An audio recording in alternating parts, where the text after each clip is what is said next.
He lived for the forgotten. Pope Francis dead at 88, cause of death and final words confirmed. Vatican City, April 21st, 2025.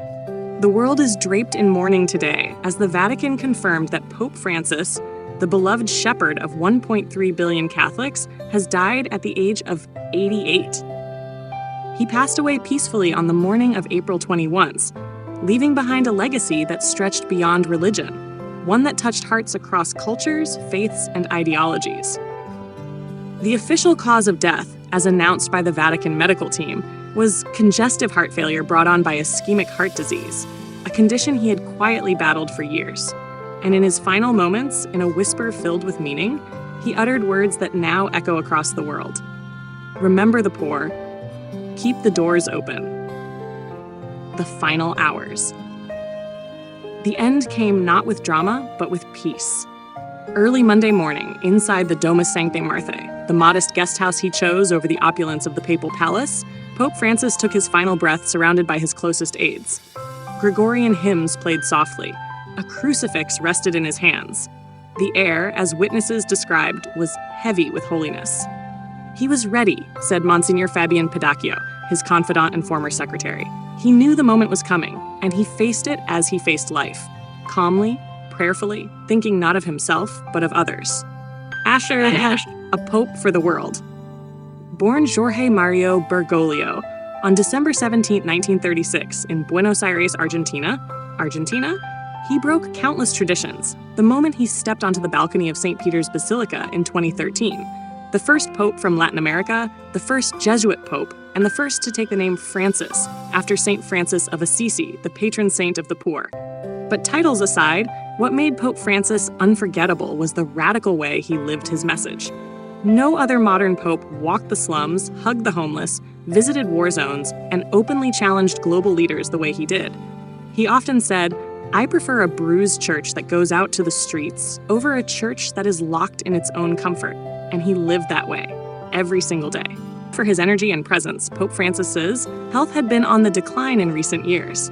He had undergone colon surgery in 2021, struggled with knee mobility that required a wheelchair, and had been managing cardiovascular issues quietly for nearly a decade.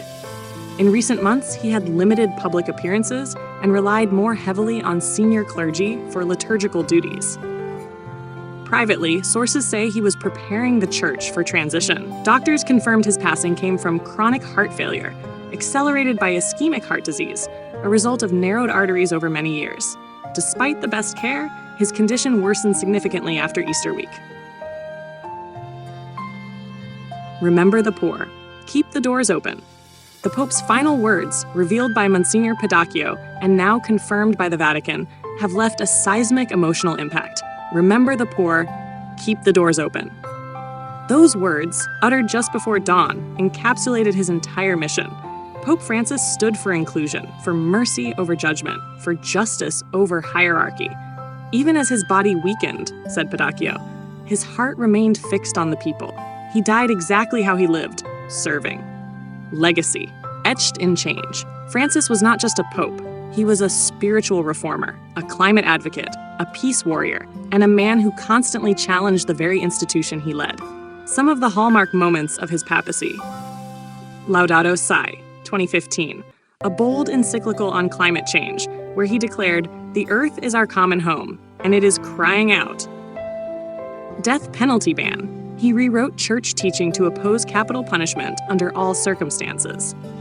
LGBTQ+ outreach. His famous Who Am I to Judge sparked a tidal shift in the church's relationship with the LGBTQ community. Financial reforms. Francis cracked down on corruption in the Vatican Bank, pushing transparency and accountability. Interfaith outreach. Visiting Iraq in 2021, he met with Muslim leaders in an unprecedented call for peace. The world reacts. As bells tolled across Vatican City, the world paused. Heads of state, faith leaders, celebrities, and everyday people from every continent took to social media and news outlets to grieve the passing of a man whose influence knew no borders. Barack Obama tweeted, "He was a true moral compass in a stormy age." The Dalai Lama posted, "A man of peace and humility. He will be remembered not just by Christians, but by all who believe in compassion." UN Secretary General Antonio Guterres said, "He was a voice for the voiceless, a champion of the earth and its most vulnerable." Even world leaders who disagreed with him politically often admired his unwavering courage to speak truth to power. Final wishes and burial. True to his minimalist style, Pope Francis requested a simple funeral and burial. No golden caskets, no royal fanfare, just prayer, the people, and a return to the soil. Beginning April 23, his body will lie in state in St. Peter's Basilica, allowing pilgrims to say goodbye. His funeral mass will be held April 26 in St. Peter's Square, expected to draw millions both in person and online. He will be buried in the Vatican grottos beneath the basilica near his predecessors John Paul II and Benedict XVI. What comes next? With his passing, the Catholic Church enters sede vacante, the empty seat. The College of Cardinals will soon gather in conclave, voting inside the Sistine Chapel to choose a new spiritual leader. Among those rumored to be strong candidates, Cardinal Matteo Zuppi of Italy, progressive pastoral, Cardinal Luis Antonio Tagle of the Philippines, popular in the global south, Cardinal Wilton Gregory of the US, historic as the first Black American cardinal. The next pope will inherit a church still in flux, modernizing, yet rooted in ancient tradition. A final thought. Pope Francis didn't just lead the church, he redefined it. He shattered the marble wall between the people and the pulpit. He traded red slippers for worn black shoes, golden miters for everyday humility.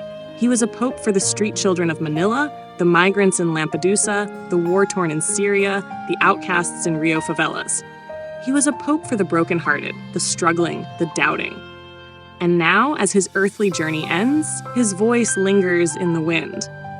Go to the margins. That's where Jesus is. Rest in peace, Papa Francesco. The world is better because you walked among us. Would you like me to create a YouTube description and hashtags to go with this article too?